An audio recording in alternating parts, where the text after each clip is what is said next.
Good morning, everyone. I'm Jaco Nel, and I'm the Head of People and Business Solutions. And I wish to welcome all of you at our Frankly Speaking webinar, where we hope to provide some clarity on how to optimize your business as we start to move through the COVID-19 pandemic and its impact on your business and the broader economy. If you can just allow me to briefly introduce BDO. BDO is one of the fastest growing professional services firms globally, and it has been so for the last 10 years. We offer audit, tax and advisory services to a range of clients, from private individuals through to public sector and the JSE listed companies. We build lasting relationships with our clients, founded on the understanding their needs, a tailored approach and quick response time, as expected from a leading global financial services firm like BDO. This webinar is presented to you by BDO People and Business Solutions, and we specialize in organizational optimization solutions, human capital and advisory solutions, as well as outsource HR solutions. Just in terms of housekeeping, just a few things there. If you can please use the Q&A function to type a question. We will then take the questions at the end. And we will also provide an email address for additional questions after the webinar has ended. I just want to introduce the three presenters this morning. Firstly, Dr. Teresa Kruger, or Krier. She is a consulting and organizational psychologist. Myself, Jaco Nel, I am the Head of People and Business Solutions, as well as our remuneration specialist, Johan Badenhorst. I will now hand over to Teresa to start with the presentation. Thank you, Teresa. Thank you, Jaco. As Jaco said, my name is Dr. Teresa Kruger, and I will be discussing aspects of the strategy and the structure in the optimization pipeline. If we can move ahead to the next slide. The process for optimization is a lot more elaborative than the diagram suggests. However, we will only be touching on these aspects today. What is important is the interconnectedness and the causal relationships between these elements that are critical for optimizing business. Many companies in this time of uncertainty make emotional decisions, unfortunately, and they place a lot of their focus on elements of people and reward at the back end, such as retrenchment, salary cuts, before really fully understanding the repercussions of and on the actual foundation of the organization. So moving along, and if I can maybe then just get back to the roots of the organization. The organization's purpose is the key to determining its existence and plays a critical role in shaping its success. Now, the purpose will not only guide what the organization offers in terms of its products and its services, but also how it plans to execute its strategies. While having a purpose sounds rather evident, many organizations fail actually to clearly articulate their rationale for their existence, and they find themselves basically wandering aimlessly in the business market, offering everything and not really being good at any specific thing. Many more, unfortunately, underestimate actually the power and the importance of purpose in the organization's success. Flowing from the purpose is the organization's vision and mission. So the vision typically describes the desired future state, so the model that you have of the organization going forward, while your mission typically defines the company's the business objectives, the approach on how to achieve that. Organizations now need to step back and engage with the company's purpose, its vision and its mission in order to articulate a strategy that is more responsive to the crisis that we are currently seeing, and maybe even any possible future crisis that may arise. It is imperative that the organization takes time to review and realign its strategy. Now, whether that your company has just started a new strat cycle or you may be in the middle of a current one, the business environment really compels you to rethink and respond. For many companies, the outcome of the strategic process may change the what of their business. So opportunities may pave the way for new products or services. More companies will, however, likely be revisiting the how of the strategy. They may have a sound identity and have solid objectives, for example, but could require scrutiny of the means, the how, and how to respond basically to the environment. Failing to really consider the strategy, or maybe even just simply latching onto your previous objectives and build a new strategy around that, are unlikely really to get you any different results. You are not only defining what was already there, and as such, you likely prolong the limitations of the previous strategy, and this time really requires something different in order to respond more effectively and optimize business. So the whole process, at best of times, even before COVID, surrounded by complexity, it's surrounded by chaos, it's surrounded by a lot of uncertainty. Chaos emerges in organizations due to a number of factors. It could be either internal or external. For example, economic factors, and that is a real concern right now, or even things like mergers and acquisitions, which could also be part of this crisis, or just simply high staff turnover. If we then look at the next slide and going into basically the foundation and the strategy of the organization, I don't think chaos theory has been widely considered as part of an organization's setup until chaos now has suddenly become our norm. It's certainly more relevant in our current conditions that we are facing. So chaos and complexity theory, and I don't want to go too much into the theory, this is not a theory-based lecture, but it has been around for quite a few decades actually. Very few companies, however, have actually ventured into incorporating it into their organizations. Most traditional business systems are based on controlled growth, they're known rules and linear processes. However, when these organizations are confronted with the uncertainty like we are currently facing, there's a lot more instability and randomness, and they tend to crumble and they fail, like unfortunately a lot of companies are doing. A lot of them are just in a good position that they're just simply struggling, and others unfortunately are seizing. Chaos and complexity theory describes the unpredictability, the vulnerability, the turbulence in a particular system. Many companies likely already apply some form of chaos theory. They may not even know it, but they are so focused on trying to control the unpredictable system and the end result that they actually lose the value of the chaos and the positive aspects that it actually can reflect. Applying chaos theory to organizational practices tends to go against the normal paradigm of business, because conventional business systems have traditional management approaches that does not really account for chaos in its strategic plans. We are uncertain about the length of this pandemic. We don't know when it's going to end and how it's going to end. But even if it does subside at some point, there will always be another crisis down the line that a company cannot foresee.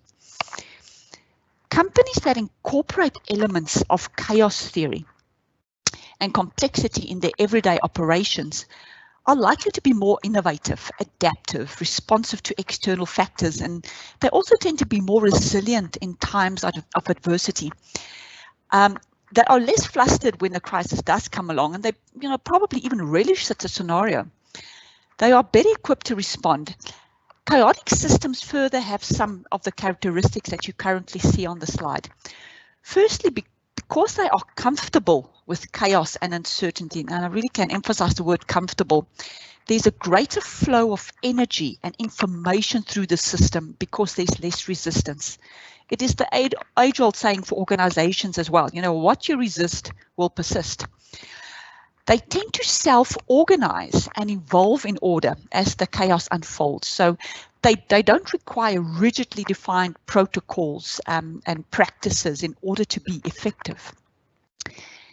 There's also less linear relationships. So the old if this then that basically relationship and principle is not as effective in predicting outcomes anymore.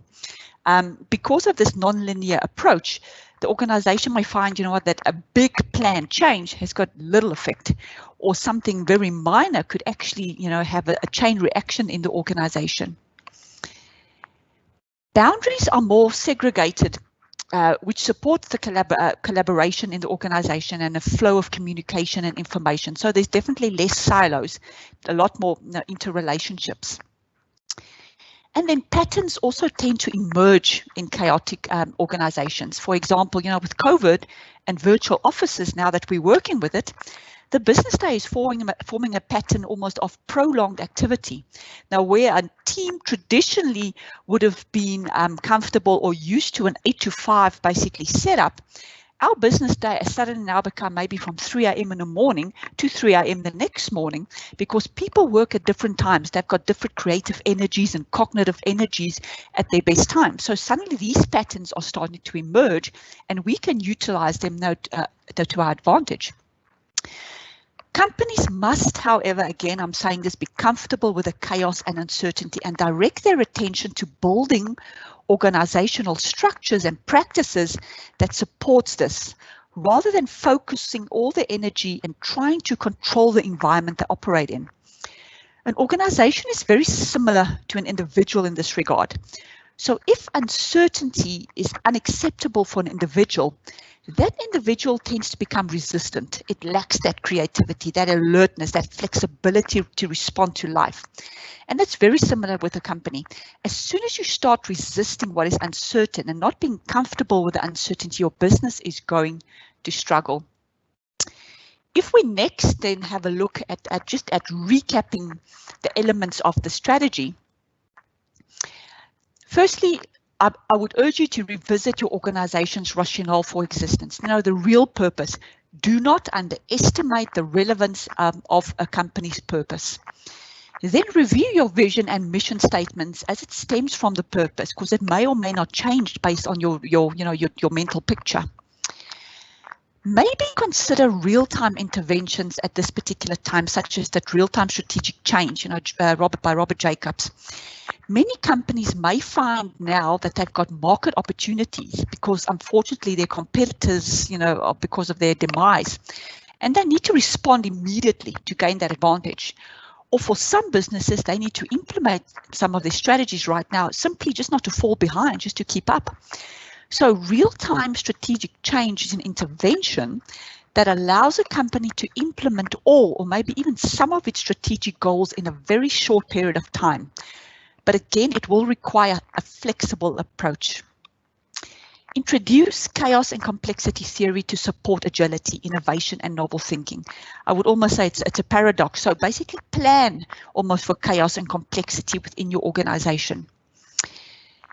In order to do that, organizations need to get comfortable with that uncertainty. And this not only requires individual maturity, but importantly, it hinges on a culture of trust. And I think Jaco will touch on that also a little bit later. If we can move to the next phase, so now that we've dealt with strategy, we are obviously, the next one would be to basically assigning functions, which is the organizational structure. One of the critical principles, not the only one, but critical in the organizational design, is the notion that structure follows strategy. A well-articulated strategy will make it easier now to design an effective organization. Firstly, review the structure based on the outcomes of the strategy and the new and revised vision. Unfortunately, the pitfall is that a lot of companies just dig in and they start with a structure without fully understanding the basis of that. Scrutinize all aspects of your strategy. Make sure that you get a very clear picture. The functional structure will dictate the needs, what needs to be performed in terms of the strategy, so the what basically. Hence, it is very important that you do have that clear picture of the goals and objectives. The organizational structure will balance the what and the how, and it will start identifying staff required to fulfill those functions, also the skills, the knowledge, the experience needed. And that may look very different now since pre-COVID. The governance structure will deal with the how. When it was already mentioned, it is probably at this level where companies need to consider maybe increasing their agility. Often you will find that a well-structured organization, functionally sound, is stifled by red tape, rigid protocols, and decision-making bottlenecks, which goes against the flow of chaos and complexity theory. It is important also to focus not only on the what, but also on the how. As I said, I think that's where the biggest change is going to come with organizational design here in the future. How we interact now with our colleagues and our clients and still provide effective service and enhance performance is likely to be placed at the center. There are various organizational designs that may be best.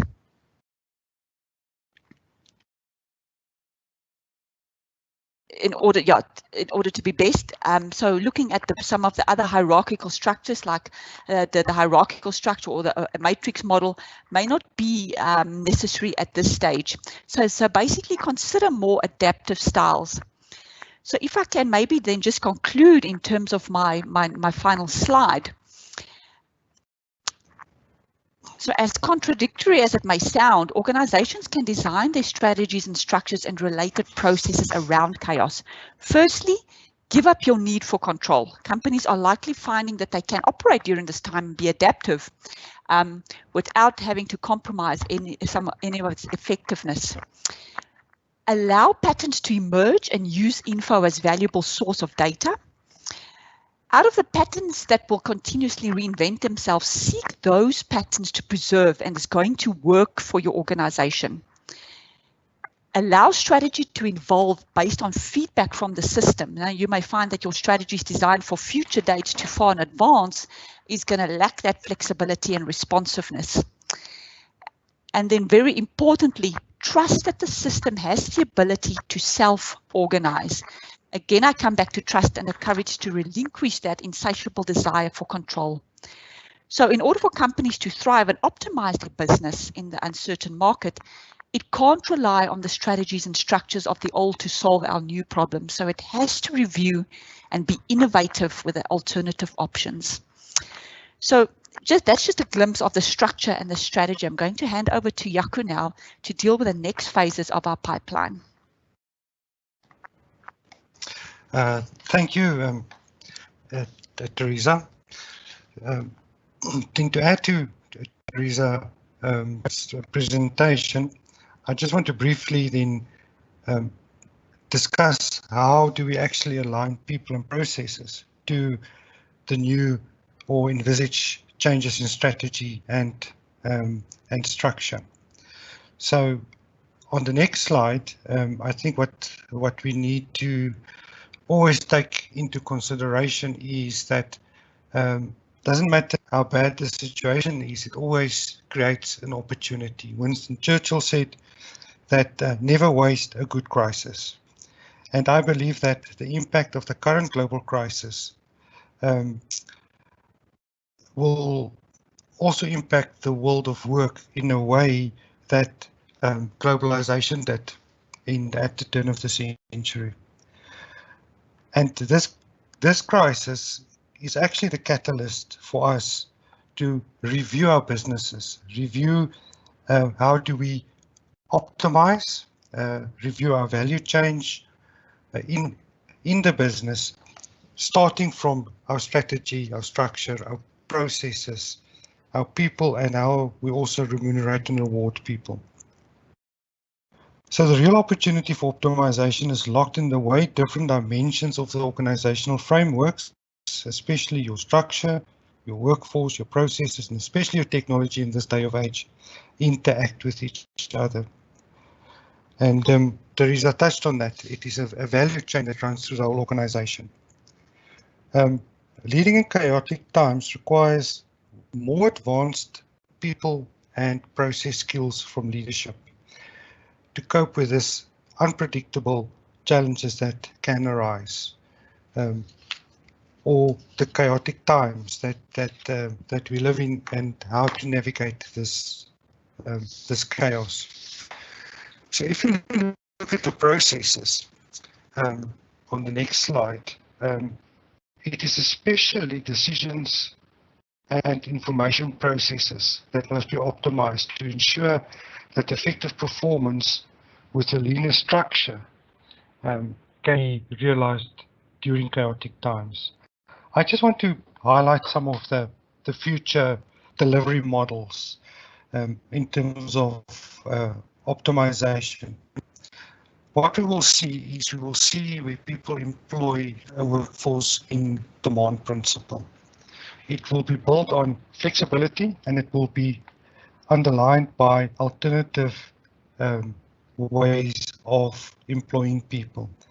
I think it will be just as impactful as what lean production systems just-in-time methodology had on business during globalization. We're going to see a rise in atypical employment, where people are going to be employed in different ways, where you can have more flexibility in the organization. All of this is going to be driven by processes, information and processes to enable this.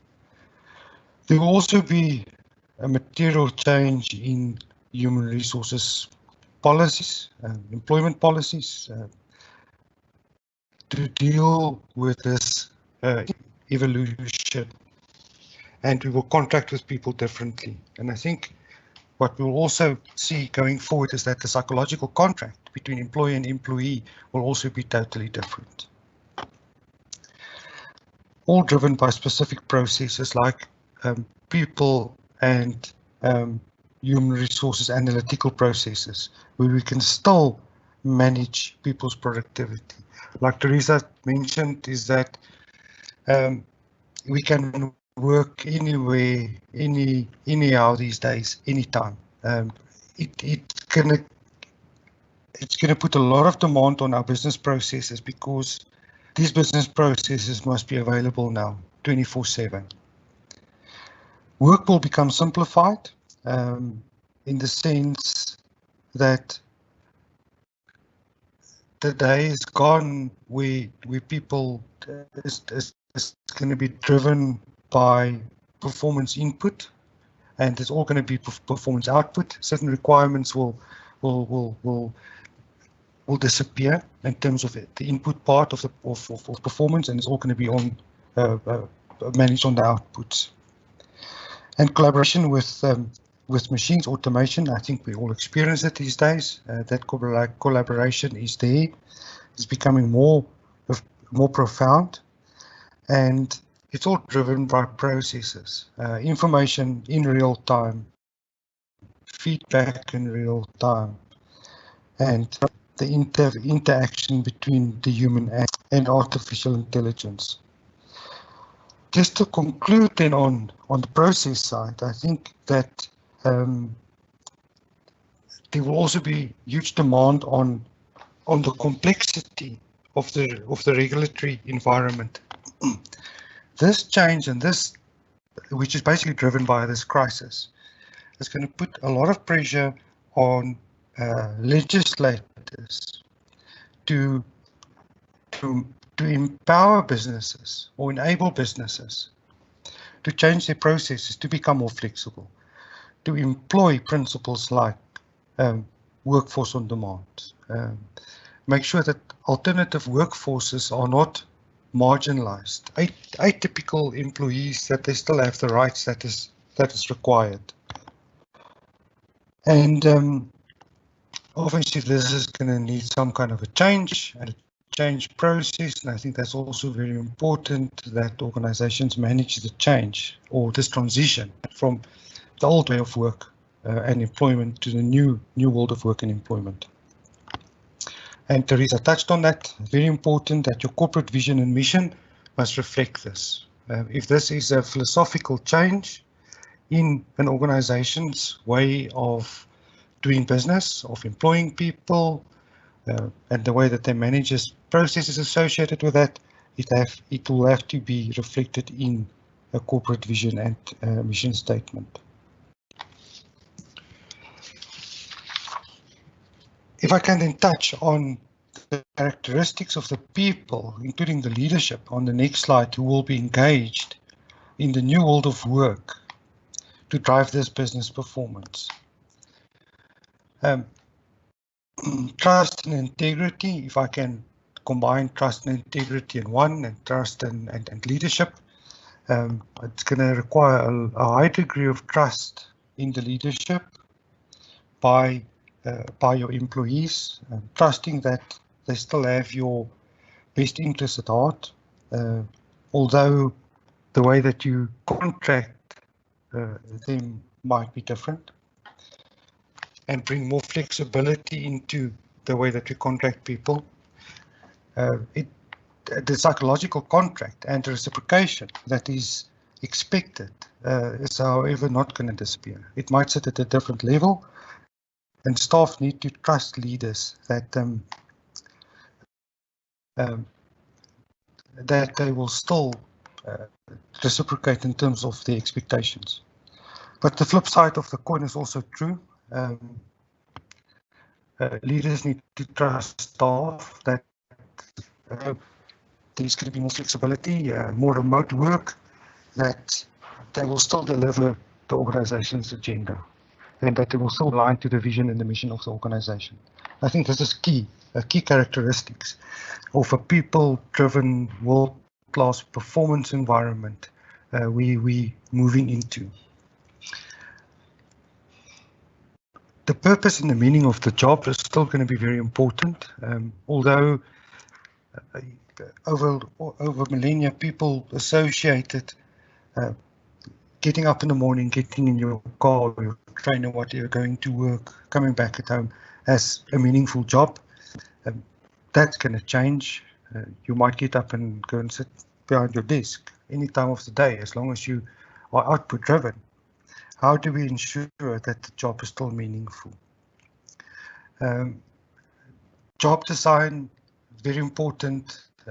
What are you expected to do? How do you do it? How do you get remunerated for it?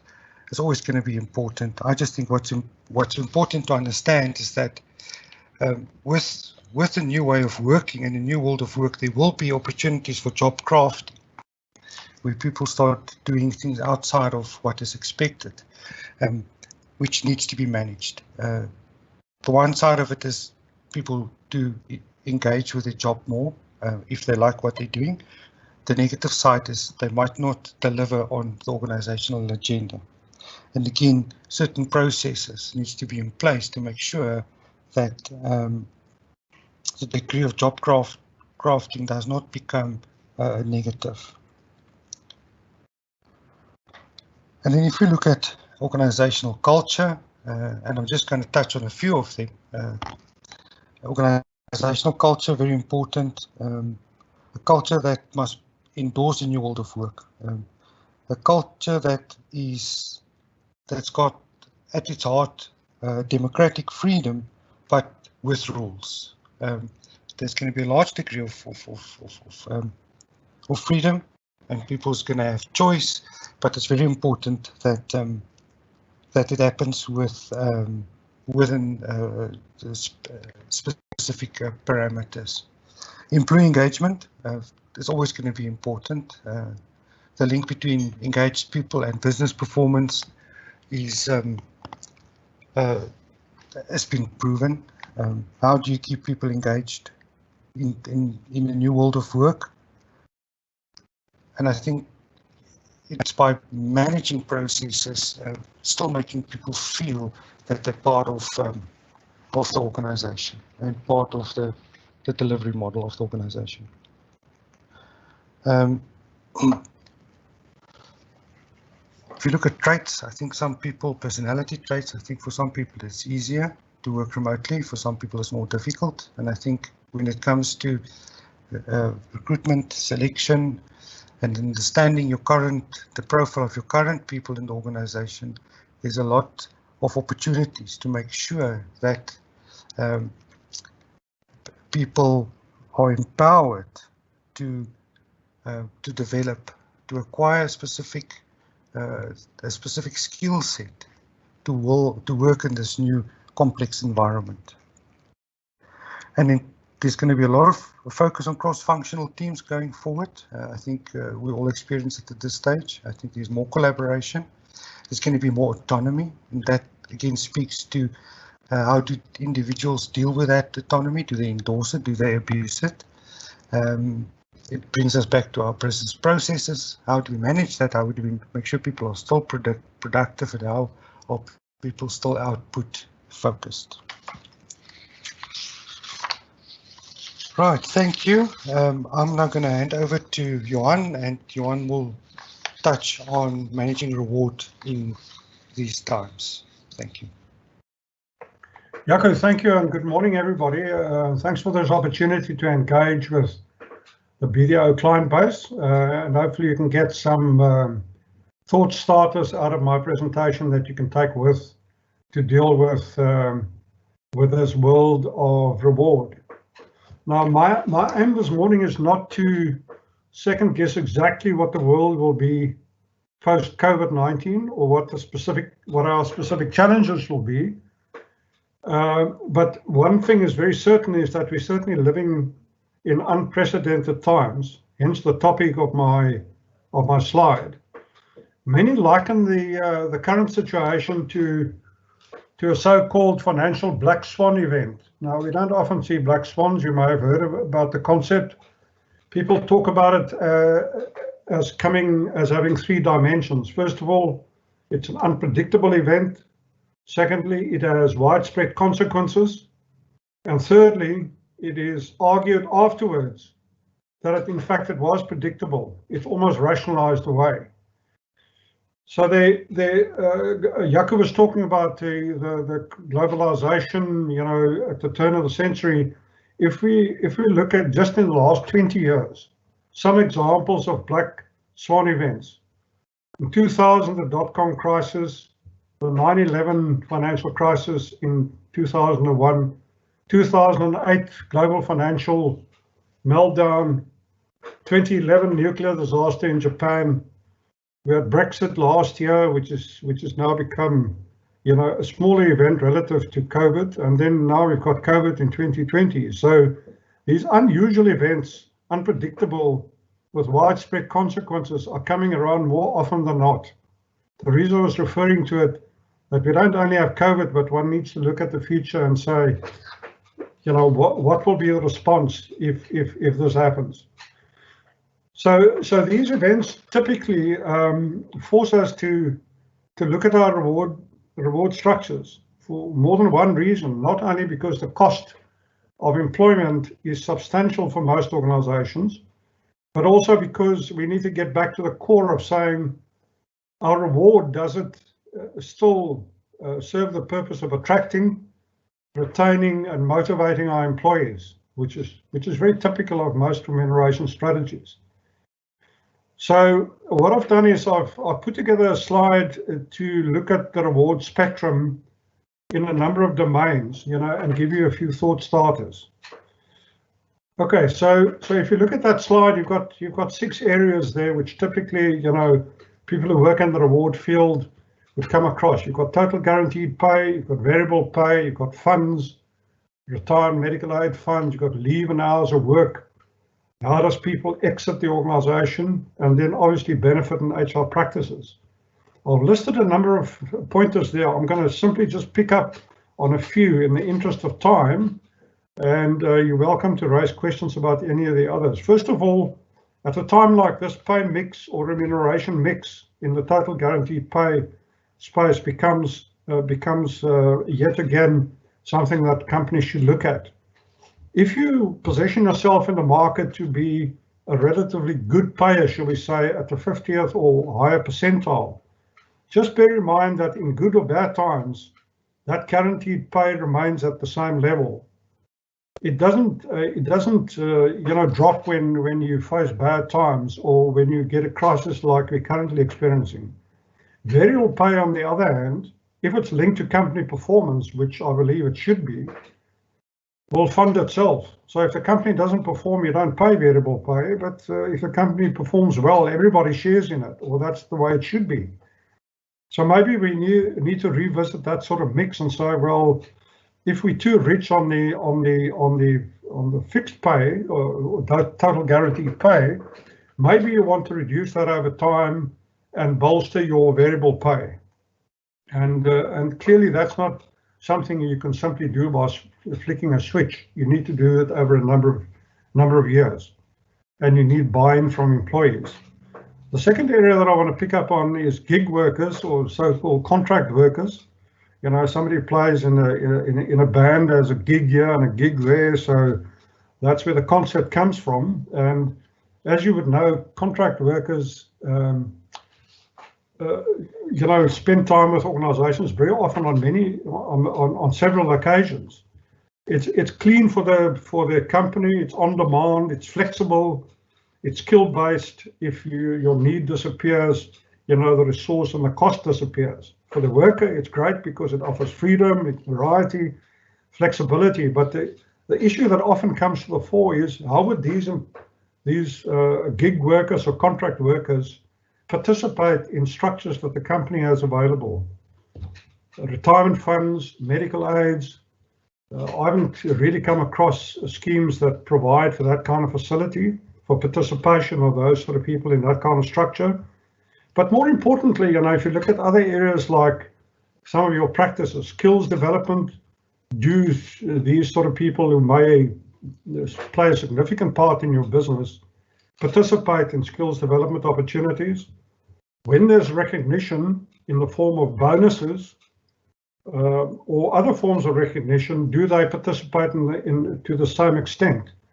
Very often people are brought in as contract workers to work on a particular project, and if the targets are met and if the project is successful, do these people share to the same extent that permanent employees are sharing?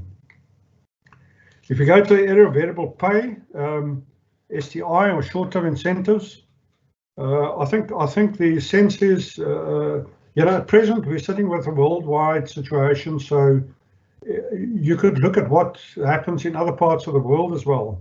And I've done a bit of research, and if you look at what's currently happening locally in terms of short-term incentives or bonuses, some companies have a wait and see to see, you know, will we pay bonuses? Others say, well, we'll wait to see if we can afford it. Others say, who's more in the public domain, maybe we should hold back on bonuses until it's a better time. But the key message is that companies and Remco should continue to apply their oversight and their governance role, rather than sort of tampering with targets, lowering targets to say because of the environment we're not going to meet our target, but we still want to pay a bonus.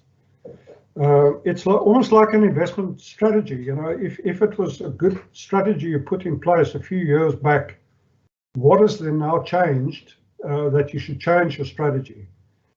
So the same applies to in the STI field. As far as the LTIs are concerned, the importance of so-called ESG, a term which many of you may have come across. It refers to the environment, social and governance criteria. And it's becoming increasingly important for investors to look for potential investments on the basis of these criteria. In other words, from an environmental point of view, how do you deal with your environment, the company? You know, how do you deal with waste and pollution, and how do you manage your natural resources? From a social point of view, it focuses on looking at business relationships. So how do you work with suppliers who hold the same values as you do? To what extent do you donate or become involved in projects for your local communities? To what extent are you concerned about the health and safety of your employees? At present, a very important issue.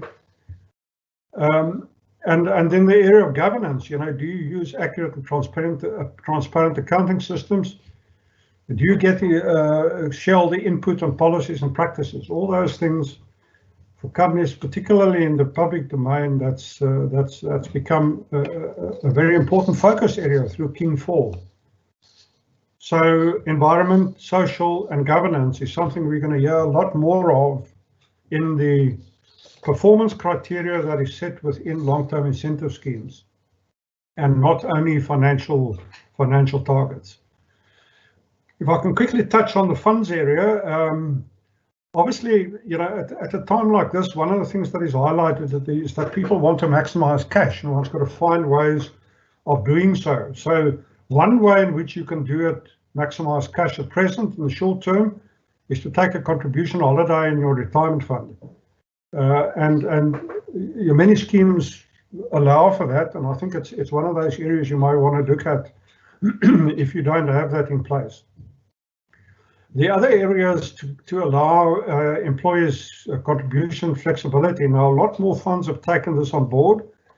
But what my experience is that younger employees typically go for a lower contribution rate to maximize the cash in their pocket, whereas older employees, go for a higher contribution rate to maximize their retirement savings.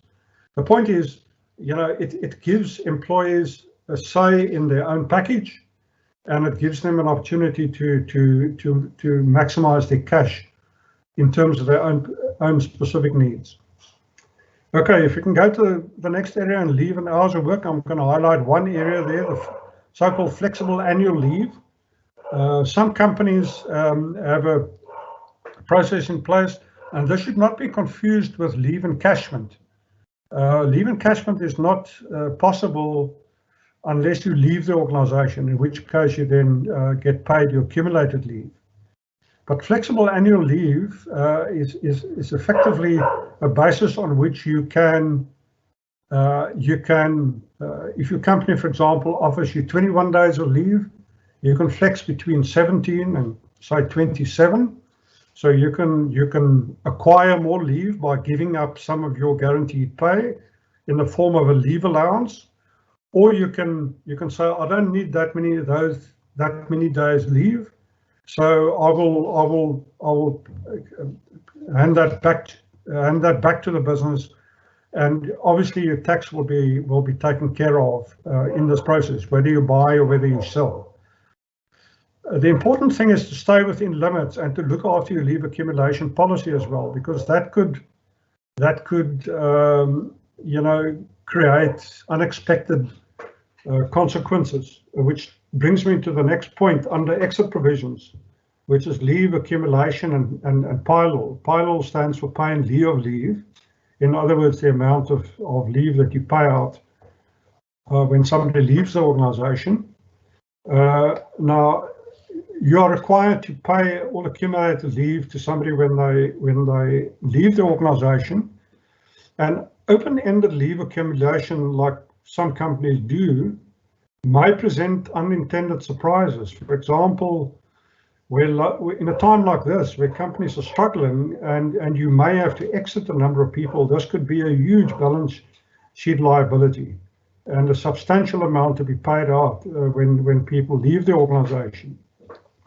So my advice is always in this area to put limits on leave accumulation, to say to people, you may accumulate leave, but only up to a certain point. And if that is in place, then you can impose a limit on PILAW payments when people leave the organization. To switch from what you currently have, if you have an open-ended leave policy, to what you want to go to, that's again not something you can just change with flicking a switch. You need to make an agreement. You need to allow a period whereby people can take their accumulated leave, for example, and you may want to grandfather the benefit. In other words, for all new employees who come along, they will not participate on that basis, but old ones you will allow some time for them to get out of the system. Okay, the last point I want to touch on before we go to questions is both Teresa and Jaco spoke about, the virtual office, work from home, as we all do. As you can see, I work from home office where I've been working for the past 20 years. So for me, it's not a new experience, but looking at my colleagues and clients that I interface with, there are a number of challenges that come up in this space. For example, you get all sorts of people who now participate in virtual meetings. They're on Zoom and they're in MS meetings, as we do this morning. And very often, this creates a challenge for some individuals who all of a sudden need a lot more access to data at their home. The question then comes up, who funds this? Is that purely for the individual's account? Does the company fund that? We talk in the IT space, by interfacing with people on all sorts of different IT platforms externally, there could be some IT security issues that come into it. The last area is the one of compensation. COIDA, it stands for Compensation for Occupational Injuries and Diseases Act. It's old workmen's compensation. If you get injured in the workplace, you can get claims. Now, the workplace is now moved to somewhere else in many cases. And I think this will perhaps, in terms of claims in the next weeks and months, be tested in terms of when was an injury in the workplace and when was it at the home. So performance and delivery management becomes critical in this new world, and because people are not at the office, and Teresa spoke about control, and you can't have control, the whole focus is going to shift from a reward point of view to manage output of people, which could then be rewarded in terms of the different components of guaranteed and variable pay. Okay, so in conclusion, what is certain is that tomorrow will certainly be very different to today. Okay, I think we will take questions now. Ashley, are you ready to lead it from here? Thank you, Johan. Yes, we will be taking questions now, except we don't have any. Does anyone have a question they would like to type into the Q&A function?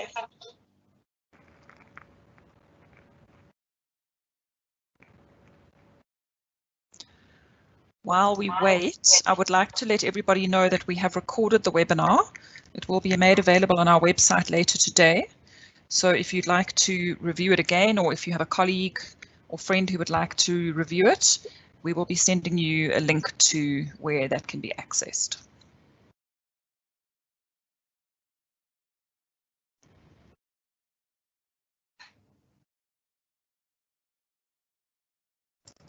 Also, if you have a question that pops up post the webinar, you may email us on website at bdo.co.za and we will respond directly to you.